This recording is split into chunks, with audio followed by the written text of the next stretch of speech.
타카요시 리카코 작가님의 성모라는 작품인데 제목이 성모라고 해서 종교적인 의미는 포함하지 않고요. 사전적으로 보면 다양하게 해석될 수 있겠지만 성스러운 어머니 혹은 헌신적인 어머니를 뜻하는 제목이지 않을까 싶습니다. 자식을 위해서라면 무슨 짓이든 할 수 있다는 많은 의미를 가지고 있는 거죠. 그리고 본격적으로 이야기를 설명하기 앞서서 살짝 언급했으면 하는 게 있는데, 이 작품에는 일본인이 아니면 쉽게 파악하지 못하는 요소가 포함되어 있습니다. 그리고 책에서는 이 부분에 대해서 설명을 해주지 않아요. 그래서 저도 안 할 거고요.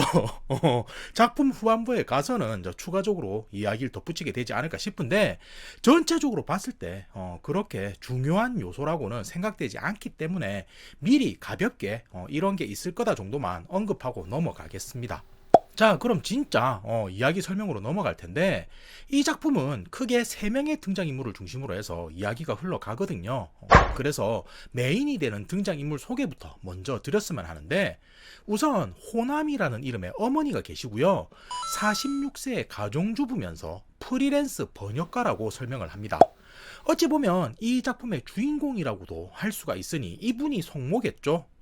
투해분? 죄송합니다. 그리고 호나미에게는 딸이 있어요. 이 부분이 중요한데, 자세한 건 이후 이야기를 진행하면서 설명을 드리고요. 다음은 마코토라는 사람이 나옵니다. 고등학교 2학년이면서 검도부에서 부원으로 활동을 한다고 나오는데, 딱히 검도를 좋아서 한다는 느낌은 아니고요.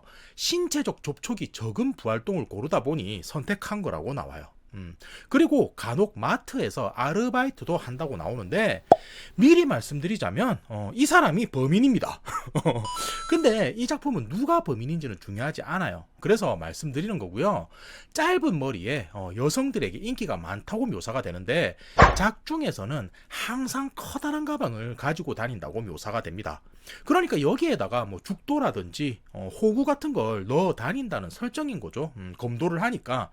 그리고 마지막이 사카구치라는 형사가 되는데, 파트너로는 다니자키라는 이름의 여자 형사가 동료로 등장을 하지만 그렇게 중요한 인물은 아니고요. 이 작품에서 범인을 쫓는 역할을 담당한다고 보시면 될 듯 합니다. 자, 일단 이 정도면 어느 정도 소개는 끝난 듯 하고요. 우선 호나미의 입장에서 이야기를 시작해 볼까 싶은데, 그녀는 이제 겨우 3살밖에 되지 않은 가오루라는 딸을 키우고 있습니다. 근데 호나미는 가정주부이기도 하지만 번역 일을 겸하고 있다 보니 외부에서 회의를 하거나 밤늦게까지 작업을 하는 경우가 많았고요. 그래서인지 평소에는 딸을 어린이집에 맡겨두고 생활하고 있다고 묘사가 됩니다. 물론 야스에코라는 이름의 남편도 언급이 되기는 하지만 자동차 영업직이다 보니 주말도 없이 바쁘다고만 설명을 하고요. 과거에 있었던 이야기가 잠시 설명이 되는 걸 보면 호나미는 여러 번의 수술 끝에 귀한 딸을 힘들게 낳았다는 이야기가 나오기도 해요. 아무튼 그런 중 어느 날인데, 그날도 노트북으로 번역 일을 하던 호나미는 자료를 찾아서 인터넷을 켰다가 엽기 살인마의 소행으로 도쿄시의 유치원에 다니는 아이 한 명이 죽어서 발견되었다는 뉴스를 보게 됩니다. 내용은 발견된 남자아이는 나이가 겨우 4살밖에 되지 않았다는 거였고요. 이 사건으로 인해서 특별수사본부가 설치되었다는 거였는데, 호나미는 자신이 비슷한 나이대에 가오루를 키우고 있다 보니까 이런 뉴스가 더욱 신경이 쓰이게 되는 거였고요. 시신이 발견된 위치 또한 집에서 얼마 떨어져 있지 않은 강변이었기 때문에 남일 같지 않다고도 느끼게 됩니다. 그러면서 내 딸만은 무슨 일이 있어도 꼭 지켜내겠다고 생각하게 돼요. 그리고 다음은 형사인 사카구치로 넘어가는데, 강변에서 죽어 발견된 남자아이의 수사 보고서를 읽던 중 시신 중 일부, 그러니까 정확하게 어린아이의 성기가 절단되었다는 걸 확인하게 됩니다. 근데 그뿐만 아니라 항문 점막에서 찰과상의 흔적이 있는 걸로 보아 사후 성폭행도 시도를 했을 거라 유추하게 되는데, 발견된 시신은 표백제로 말끔히 닦여져 있는 모습이었기 때문에 채모라든지 체액 같은 건 전혀 발견이 되지 않았고요. 콘돔 등의 장비를 사용했는지 체내에서도 다른 이의 타액 같은 게 전혀 발견되지가 않습니다. 한마디로 엽기적인 범행이 벌어졌지만 수사에는 난항을 겪게 되었다는 거고요. 아까 호남이가 봤다는 뉴스 기사의 사건이 바로 이 사건인 거죠. 암튼 이런 상황에서 장면은 범인인 마코토의 시점으로 넘어가고요. 앞서 잠시 검도부 부원이라는 언급을 했을 텐데 마코토 같은 경우는 봉사활동을 겸해 문화센터에서 검도 지도자도 하고 있다고 설명이 나옵니다. 그리고 주로 가르치는 대상은 유치원 정도 나이대의 아이들이라고 설명이 나오는데 제가 아까부터 마코토가 범인이라고 했잖아요. 그러니 어떤 방식으로 대상을 고르게 되었는지를 설명드리자면 유독 아이들 중에서 폭력적인 성향이 있거나 언행이 거칠다 싶은 아이들이 보이면 마코토가 대상으로 삼았다고 묘사가 되는데 강변에서 죽어 발견된 그 남자아이 역시도 이에 해당해서 마코토가 벌인 일이었던 거거든요. 그러니까 쉽게 말하자면 금쪽이는 못 참지가 되는 거고요. 그 일이 있은 지 얼마 지나지 않은 어느 날 마코토는 문화센터에서 집으로 돌아오는 길에 세발 자전거를 탄 남자아이가 여자아이를 괴롭히는 모습을 보게 되는데 속으로 다음은 저 녀석으로 해야겠다고 생각하게 됩니다. 다시 상황은 호나미로 넘어오고요. 노트북으로 작업을 할 때마다 최근 발생한 남자아이 살인사건에 대한 뉴스가 계속 뜨다 보니까 일에 집중이 안 되고 모든 신경이 그 사건에 쏠리게 되었다고 이야기를 합니다. 그리고 책상 위에 딸 사진을 보면 걱정부터 되기 시작했다고 나오는데 마음속으로 내 딸에겐 아무 일도 없을 거야 라며 몇 번이고 다짐한 후에야 겨우 번역 작업을 재개할 수 있었다고 묘사가 돼요. 그만큼 딸에 대한 마음이 각별하다는 걸 나타내는 게 아닌가 싶고요. 그 후 호나미가 시작한 작업은 저녁 늦은 시간이 되어서야 겨우 마무리가 되었다고 나오는데 이때 설명하기론 호나미는 항상 작업한 일이 마무리가 되면 위스키 한 잔을 마시며 창밖을 내다보는 습관이 있었다고 이야기를 합니다. 그때 집안 상황을 보면 이미 남편은 딸 가오루를 시키고 이른 시간에 잠자리에 든 상황이었고요. 엄마랑 씻겠다고 버티던 가오루 역시도 아빠 옆에서 잠이 들어있는 모습이었습니다. 호나미는 그런 모습을 보고서야 겨우 안심을 하게 되고요. 평소마냥 위스키 한 잔을 홀짝이며 무심결에 창밖을 바라보게 되는데 남성으로 보이는 누군가가 큰 가방을 둘러매고 인적이 드문 강가 근처로 향하고 있는 모습을 우연히 보게 됩니다. 그때 호나미는 혹시나 하는 생각을 하게 되는 거고요. 거실로 뛰어가 112에 신고를 하게 돼요. 그리고 상황은 다시 범인인 마코토의 입장인데 학교에서 친구들과 대화를 나누던 중 어젯밤 갑작스레 경찰이 출동했고 마을 일대도 수색했다는 이야기를 듣게 됩니다. 그 이야기를 들은 마코토는 혹시나 자신이 범행을 저지르면서 어떤 단서를 남긴 게 아닐까 싶은 걱정이 들기 시작하고요. 자신이 집을 비운 사이 경찰이 집에 찾아오진 않았는지 싶어 어머니에게 어젯밤 무슨 일이 있었느냐 묻지만 오히려 마코토의 어머니는 그런 일이 있었냐며 요즘 살해당한 남자아이 사건 때문에 예민해져 있으니까 누군가 착각해서 신고를 한 게 아닐까라며 대수롭지 않게 이야기를 합니다. 그 모습을 본 마코토는 내심 안도를 하게 되는 거고요. 어서 빨리 자전거를 타던 남자아이도 죽여야겠다고 생각하게 돼요. 그리고 얼마 후인데 식사를 하며 TV를 보던 마코토는 순간적으로 몸이 굳어버리고 맙니다.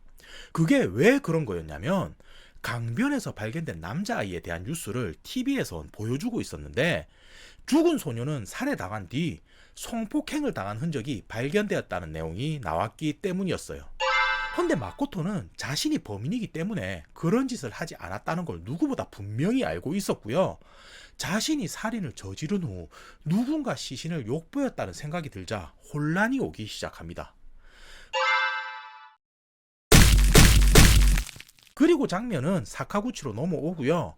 강변에서 발견된 아이가 사라진 장소로 추정되는 마트의 CCTV를 보고 있는데 몇 번이고 돌려봐도 그 아이를 데리고 나가는 남성의 모습은 보이지가 않습니다. 그렇다 보니 조금은 막막한 상황인데 지금껏 알아낸 정보라고 한다면 강변에서 죽은 남자아이는 평소 폭력적인 성향이 있어서 주변 아이들을 자주 괴롭혔다는 것 뿐이었고요.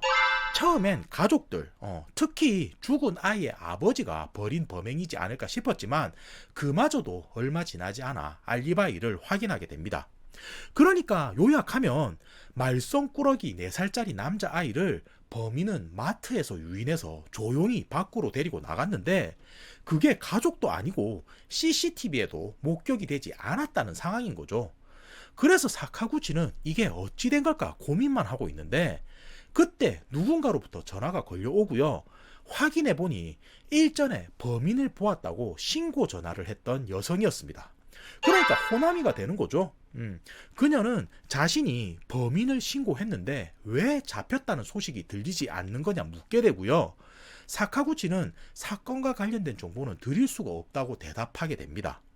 그 말에 호나미는 당신 혹시 자식이 있냐며 나에겐 소중한 딸이 있으니 꼭 지키고 싶다고 말하면서 이건 엄마의 직감인데 그 남자가 범인이 분명하다라고 이야기를 하게 됩니다. 그 말에 사카구치는 가슴 한켠에서 철렁하는 느낌을 받게 되고요.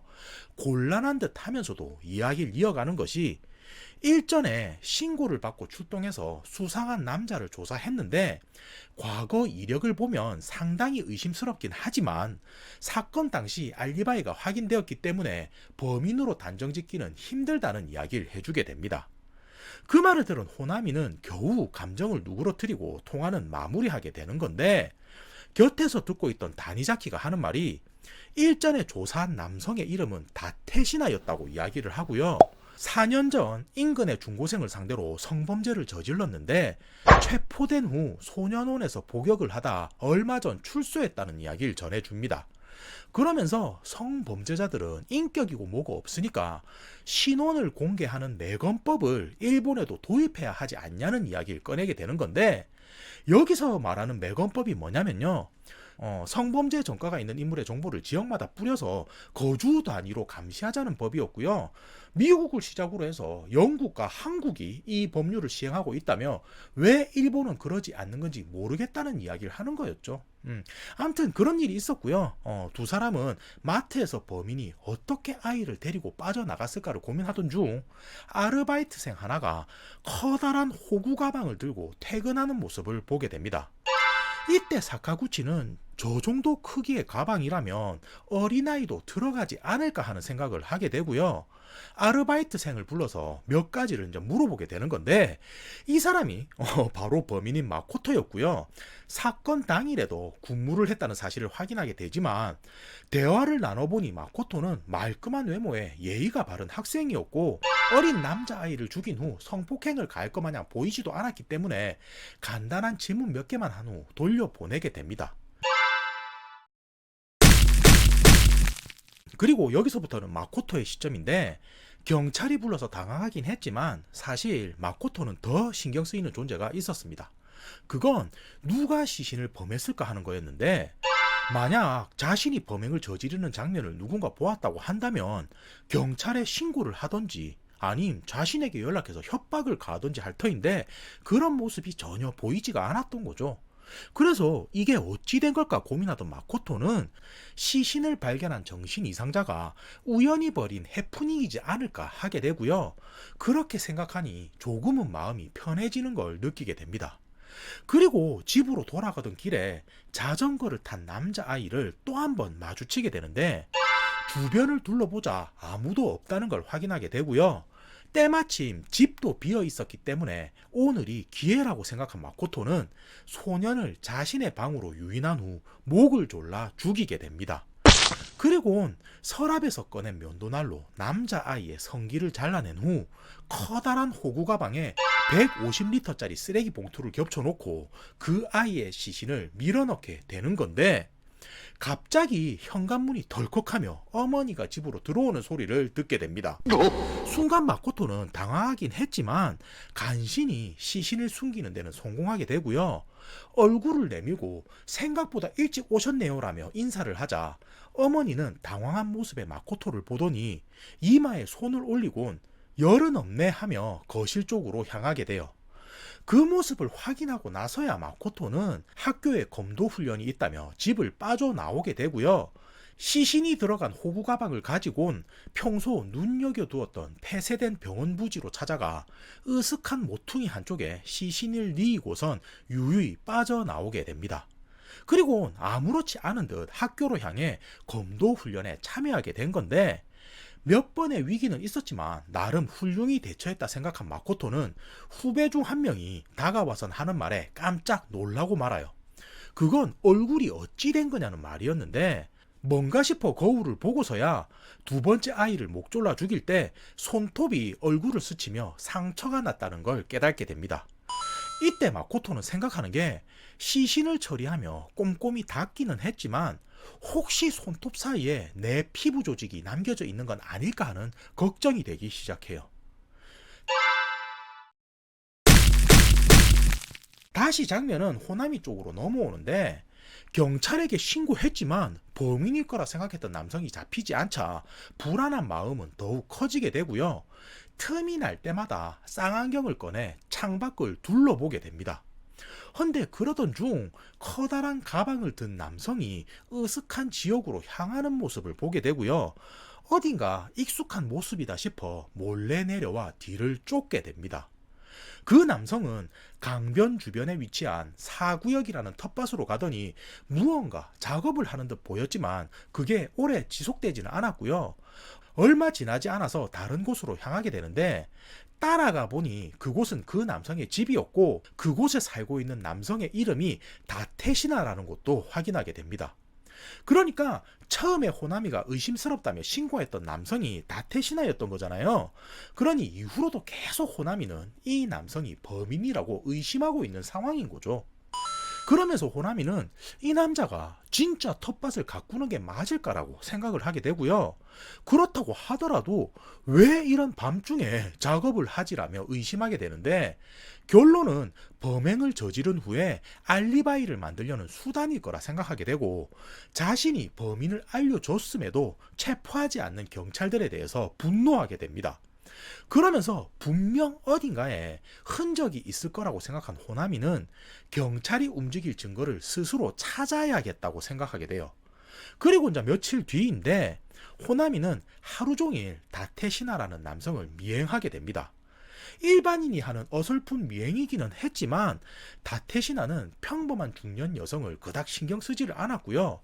운이 좋게도 호나미는 음식점에서 다테시나가 정신이 팔려 있을 때 테이블 위에 올려둔 열쇠를 몰래 훔치는 것도 성공하게 돼요. 그래서 곧장 열쇠를 복사하게 되고요. 본래 열쇠는 바닥에서 주웠다면서 카운터에 돌려주게 됩니다. 그러니까 혹시나 열쇠가 사라지면서 생길 의심 같은 것도 미연에 방지하게 되는 거죠. 그리고 이제 다시 미행은 계속 이어지는데, 그 남성이 직장으로 보이는 주유소로 들어가는 모습을 보게 된 호나미는 지금이라면 저 남자의 집을 뒤져볼 수도 있겠다고 생각하게 되고요. 곧장 다테시나의 집으로 향한 후 어지럽혀진 방안 여기저기를 뒤져보게 된 건데, 얼마 지나지 않아서 끔찍한 무언가를 호나미는 발견하게 됩니다. 디지털 카메라로 지나가는 사람들을 찍은 듯 보이는 사진과 제목 없는 DVD가 한 장 숨겨져 있었던 건데, 사진 같은 경우는 중학생 혹은 고등학생 정도의 아이들을 길에서 몰래 찍은 것 마냥 보였지만, 한 장씩 넘기다 보니 그 안에서 자신의 딸이 찍힌 사진도 발견하게 됩니다. 이를 본 호나미는 머리가 새하얗게 되고요. 사진과 함께 보관되어 있던 DVD 영상도 확인한 호나미는 기겁하게 되는 것이, 다테시나라는 남성이 성범죄를 저지르면서 자신이 직접 찍은 듯 보이는 영상이 촬영되어 있었습니다. 이를 본 호나미는 온몸이 부들부들 떨리는 걸 멈출 수 없는 지경이 되고 말고요. 화면 속 여자아이의 얼굴이 자신의 딸과 겹쳐 보이자 손으로 입을 틀어막고 한동안 오열했지만 흐르는 눈물은 멈추지가 않았어요. 그렇게 한참이 지나서야 겨우 마음을 추스린 호나미는 한시라도 빨리 이 남자를 경찰에 넘겨야겠다고 생각하게 되고요. 다테시나가 체포되는 일만이 자신의 딸을 지키는 일이라고 생각하게 됩니다. 그래서 곧장 전화기를 꺼내들고 경찰에 신고를 하려는데, 순간적으로 이제 멈추게 되는 게, 성범죄는 친고죄다 보니 피해 당사자가 신고하지 않으면 사건이 성립되지 않는다는 걸 떠올리게 되는 거였고요. 딸의 사진이 발견되어서 동요되기는 했지만 확실하게 다태신아를 체포하기 위해선 냉정해야 한다고 생각하게 됩니다. 그리고 반드시 내 딸을 지킬 거고 더 이상 희생자는 나오지 않게 할 거라고 다짐을 하는데, 여기까지 들으신 분들은 모두 아시겠지만 범인은 다테시나가 아닌 마코토인 거잖아요. 그리고 호나미의 바람과는 달리 이미 두 번째 희생자는 나온 상태인 거죠. 다시 상황은 경찰인 사카구치로 넘어오는데, 두 번째로 발견된 남자아이의 시신을 참담한 표정으로 바라보고 있습니다. 이번에는 아이가 사라졌다는 엄마의 신고를 받은 경찰이 마을 인근을 조사하다 폐병원 안쪽에서 발견하게 되었는데, 첫 번째 사건과 마찬가지로 온몸은 표백제로 깨끗이 닦여 있었고요. 잘려진 성기의 모습으로 보아서 동일범의 소행인 게 확인이 되어집니다. 헌데 하나 다른 점이 있었는데, 이번에 발견된 시신은 성기뿐 아니라 손가락도 10개 모두 잘려져 있는 모습이었어요. 사카구치는 분통이 터지는 마음을 겨우 가라앉히면서 냉정히 사건을 분석하려 노력하는데, 성기의 경우는 범인이 변태다 보니 기념품으로 가져갔다 손 치더라도 손가락은 무슨 의미가 있을까 싶어 하지만 딱히 떠오르는 답은 찾지를 못합니다. 그때인데 사카구치는 지난번 신고자 여성에게서 또 한 번 전화를 받게 되고요. 새로운 사망자가 발견되다 보니까 경찰을 원망하는 항의 전화일까 싶었지만 그 여성은 의외의 말을 하기 시작합니다. 아시겠지만 이 전화를 건 여성은 호남이고요. 그녀가 뭐라고 하냐면, 지난번에 보았던 남성이 어제 오후 2시쯤 남자아이의 손을 끌고 폐병원 부지로 들어가는 걸 봤는데 혹시나 싶어서 따라갔더니 남자아이를 목 졸라 죽이고 있었다는 이야기를 하는 거였습니다. 헌데 이 말을 들은 사카구치는 그럴 리가 없다는 걸 알 수가 있었는데, 다테시나의 알리바이는 이미 확인한 뒤였고요. 호나미가 말하는 오후 2시에는 주유소에서 일을 하고 있었다는 증언도 확보한 상태였습니다. 그래서 사카구치는 혹시나 호나미가 시간을 착각한 게 아닐까 싶어서 어제 오후 2시가 맞냐고 되묻게 되고요. 호나미는 분명 두 눈으로 똑똑히 봤고 사지역이라고 적힌 텃밭에도 무언가를 묻는 것 같았다고 이야기를 합니다. 이 말에 사카구치는 그럼 왜 어제 바로 신고를 안 하고 지금 하시나요? 라고 묻게 되는데, 호나미는 아무 말도 하지를 못하다가 그 사람 다테시나라는 그 남자는 성범죄자인데 왜 체포하지 않는 겁니까? 라더니 황급히 전화를 끊어버리고 말아요. 자, 상황을 정리해보면 일단 다테시나는 범인이 아니잖아요. 헌데 호나미는 다테시나가 범인이라고 몰아붙이고 있는 상황인 거고, 딸이 걱정되기 때문에 빨리 경찰에선 체포해주길 바라는 마음인 건데, 사카구치는 요즘은 뉴스만 보면 어떤 정보도 얻을 수 있고 얼마나 딸이 걱정되었으면 저 여성이 저렇겠냐며 생각하고 맙니다. 자, 그리고 마코토의 상황이고요. 볼에 난 상처를 인식한 이후부터 혹시나 다른 증거가 남아있지는 않을까 싶은 생각이 머릿속에 가득 차게 됩니다. 그래서 집으로 돌아온 후 마코토는 혹시 집에 경찰이 찾아오거나 무언가 물어보러 오지 않더냐며 묻게 되는데, 마코토의 어머니는 TV 드라마에서 눈을 떼지 않은 채 글쎄 우리 집에는 안 왔는데 여기는 좀 떨어졌는데 경찰이 이곳까지 오겠어? 라고 대답을 해요. 그 말을 듣고 나서야 마코토는 살짝이나마 안도를 하게 되지만 얼마 후 TV 속 뉴스를 보고는 또 한 번 놀라게 되는 일이 발생하게 됩니다. 그건 폐병원에서 발견된 남자아이의 이야기였는데, 첫 번째 발견된 아이와는 달리 성기뿐 아니라 손가락도 모두 잘려져 있었다는 내용이었습니다. 이 말을 들은 마코토는 자신이 그 남자아이의 손가락을 자르지 않았기 때문에 누가 이런 짓을 했을까라는 의문을 가지게 되지만 마땅한 해답은 구하지를 못하게 되고요. 다만 우려했던 것처럼 죽은 아이의 손톱에서 자신의 피부 조직이 나올 일은 없겠다는 생각이 들자 2명을 죽였는데 1명 정도 더 가능하지 않을까라고 생각하게 됩니다. 그리고 자신의 스마트폰을 꺼내서 예전에 찍어뒀던 영상을 재생해 보는데 거기엔 어린이집 아이들이 뛰놀고 있는 장면이 찍혀 있었고요.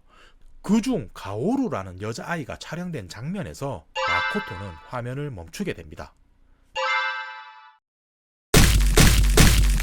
다시 호나미의 장면이고요. 다테시나가 남자아이를 살해하는 장면을 자신이 보았다고 하면 사건이 급진전될 거라고 예상했지만 경찰에선 아무것도 해주지 않자 호나미의 불안은 커져가기 시작합니다.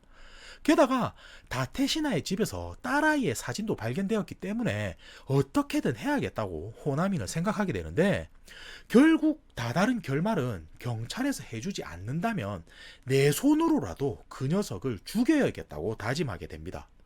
그래서 다테시나가 잠들어 있을 시간에 몰래 방으로 들어가게 되고요.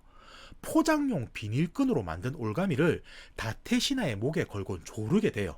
이때 호나미는 혹시나 하면 맞대응할 생각으로 전기 충격기도 준비했지만 다테시나는 술을 먹고 뻗어 있었기 때문인지 별다른 저항을 하지 않았고요. 호나미는 생각보다 쉽게 다테시나를 처리하는데 성공하게 됩니다. 다시 경찰의 상황이고요. 첫 번째 발견된 아이는 마트에서 사라졌고, 두 번째 발견된 아이는 문화센터 근처에서 자주 목격이 되었는데 어디에 접점이 있을까 고민하던 사카구치는 마트에서 만났던 아르바이트생이 문화센터에서 검도를 가르치고 있다는 것도 알게 돼요. 한마디로 범인이 마코토이지 않나 의심하게 되었다는 건데, 만약에 그가 범인이라고 한다면 어디서 범행을 저질렀을까 고민하던 사카구치는 마코토가 평소 커다란 호구 가방을 들고 다녔다는 걸 떠올리며 집에서 범행을 저지른 후 가방에 넣어서 옮겼지 않았을까 하는 것까지 다다르게 돼요. 자, 결말이고요. 사카구치의 추리를 듣던 다니자키가 하는 말이, 마코토가 범인이라고 한다면 어떻게 성폭행을 저지를 수가 있죠라며 의문을 제기합니다. 왜냐면 마코토는 여자였기 때문인데 여자가 남자아이를 범할 수는 없다는 거였죠. 여기서 제가 잠시 설명을 드리자면, 제가 초반에 이런 말을 드렸을 겁니다. 이 작품에는 일본인이 아니면 쉽게 파악하지 못하는 요소가 포함되어 있다고. 그게 많은 분들이 아시겠지만 일본에서는 남녀가 스스로를 나타내는 1인칭 대명사가 조금 다릅니다. 남자는 오레라든지 보쿠라고 하지만 여성은 아타시 혹은 와타시라고 하는 경우가 많은데, 이 소설은 번역이 되는 과정에서 모두 나는이라고 바뀌었어요. 그러니 한국에서는 인지하기가 힘든 부분이 있습니다. 근데 이건 원작에서도 마코토가 남자 말투를 쓰기 때문에 적당히 넘어간 게 아닌가 싶고요. 마코토라는 이름도 중성적인 느낌인데 남자도 사용 가능하고 여자도 사용 가능한 이름이거든요. 근데 짧은 머리에 여성에게 인기가 많다고 하니 일반적으로 독자들은 남자가 아닐까라고 생각하게 만든 트릭인 거죠. 암튼 이런 거고요. 다니자키가 여자인 마코토가 어떻게 남자아이를 범할 수 있냐고 묻자 사카구치는 남자 공범이 있을 수도 있지 않냐고 이야기를 하며 마코토의 집으로 직접 찾아가 보자는 이야기를 하게 됩니다. 진짜로 범행이 집에서 벌어졌다면 무언가 단서가 남아있지 않을까 싶어서였는데, 그렇게 두 사람이 마코토의 집으로 향하라는 순간 사카구치는 경찰 관계자로부터 연락을 받게 되고 이번 사건은 종결되었다는 소식을 전해 듣게 됩니다. 자, 그럼 상황이 어찌 된 거냐면, 다테시나가 출근을 하지 않는다는 소식에 지인들이 집에 방문했다가 목을 매 죽어있는 모습을 목격하게 된 거고요. 이후 출동한 경찰이 수색하는 과정에서 남자아이의 것으로 보이는 절단된 성기도 발견하게 됩니다. 그리고 그가 평소에 가꾸고 있었다는 텃밭에서는 피 묻은 흉기도 묻혀 있는 걸 확인하게 되는데, 모두 예상하셨겠지만 이건 호나미가 꾸며놓은 상황인 거고요. 마코토는 체포되기 일보 직전까지 몰렸지만 호나미의 행동으로 인해서 모든 의심이 사라지게 된 거였죠. 근데 여기서 중요한 게 몇 가지 이해되지 않는 증거물들이 나옵니다. 잘려진 성기라거나 피 묻은 흉기 같은 게 같이 발견되었던 건데, 이건 어떻게 설명이 가능한 거냐면, 호나미의 딸이 바로 마코토였기 때문인 겁니다. 호나미는 번역 일을 끝낸 후 창밖을 바라보며 위스키를 마시는 습관이 있었는데, 우연히 자신의 딸인 마코토가 으슥한 강변으로 들어가는 모습을 보게 되고요. 뭔가 싶어 따라갔다가 죽어있는 남자아이를 목격하게 됩니다. 그래서 딸을 보호하기 위해 누군가에게 강제로 범해진 듯 위장을 했던 거고요. 이후 경찰에게는 혼선을 주기 위해서 다테시나가 범인이라고 거짓 증언도 했던 거였습니다. 그러니까 호나미는 처음부터 자신의 딸이 범인인 걸 알고 있었다는 거고요. 도중에 보면 딸에게 열이 있냐며 이마를 짚어보는 장면이 나오는데, 그때 얼굴에 난 상처를 확인한 호나미가 대신 가서 손가락도 잘랐던 겁니다. 혹시나 증거가 남을까 싶어서. 그럼 처음부터 언급했던 가오루는 누구인가 싶을 텐데, 사실 가오루도 호나미의 딸이긴 합니다. 헌데 진짜 엄마는 마코토였어요. 이게 무슨 말이냐면, 어린 시절 마코토는 성범죄자에게 당해서 원치 않게 임신을 하게 되는데, 호나미가 뒤늦게 이 사실을 알게 되었을 때는 이미 아이를 지우기엔 위험한 시기였고요. 힘든 수술 이후 아이를 가지는 것이 얼마나 힘든 건지를 알고 있었기 때문에 마코토를 설득해선 결국 출산을 하게 됩니다. 그렇게 해서 태어난 게 가오루인 거고요. 호나미는 이 아이를 자신의 자식으로 이제 키우게 된 거였어요. 그러니까 관계로 보면 호나미의 딸이 마코토고 이제 가오루는 손녀가 되는 건데, 마코토는 과거에 그런 사건을 겪었기 때문에 누군가와 접촉하는 걸 두려워하게 된 거였고요. 남자아이가 여자아이를 괴롭히는 모습을 보곤 그때 트라우마가 발동해서 살인으로 연결이 된 거였어요. 자, 근데 여기서 중요한 게 4년 전 마코토에게 몹쓸 짓을 한 상대가 누구였냐면, 그게 바로 다테시나였던 거고요. 호나미가 모든 정황 증거를 다테시마로 꾸민 이유 또한 그때 복수가 되는 거였습니다. 그리고 마지막 장면인데, 어린이집에 마코토가 가오루를 데리러 가자 가오루는 엄마 하면서 달려와 안깁니다. 그 모습에 보육교사는 왜 언니에게 엄마라고 하니라며 묻지만 두 사람은 아무런 대꾸를 하지 않아요. 아까 마코토가 가오루의 영상을 보는 장면이 있었는데, 그건 그냥 자기 딸이니까 흐뭇하게 봤던 거고요. 그렇게 두 사람은 집으로 돌아오게 되는데, 마코토는 자신의 방에 들어선 후 무언가 이상함을 느끼게 됩니다. 우선 희미한 표백제 냄새가 코를 찔렀고요. 서랍 속에 보관 중이던 물건들, 그러니까 남자아이의 성기라든지 면도칼 같은 게 모두 사라진 후였어요. 한마디로 아무 일도 없었던 것처럼 말끔하게 처리되어 있었다는 건데, 엄마인 호나미가 뒤에서 마코토를 살며시 끌어안더니 이제는 모두 끝났다며 아무런 걱정하지 않아도 된다고 이야기를 합니다. 그 말을 들은 마코토는 지금껏 있었던 일들이 어찌 된 건지를 깨닫게 되고요. 몸을 돌려서 호나미를 바라보자 곁에 있던 가오루 역시도 안아달라며 손을 뻗고, 그렇게 해서 세 모녀는 서로를 끌어안으며 이야기는 마무리가 됩니다. 헌데 제가 살짝만 덧붙이면 이야기가 참 아름답게 마무리가 되는 것 같아요. 하지만 죽은 남자아이 2명은 좀 억울하다라고 생각을 하면서 이야기니까 라며 마무리를 했으면 합니다. 심각하게 생각하시면 안 될 것 같고요. 봐주셔서 감사합니다.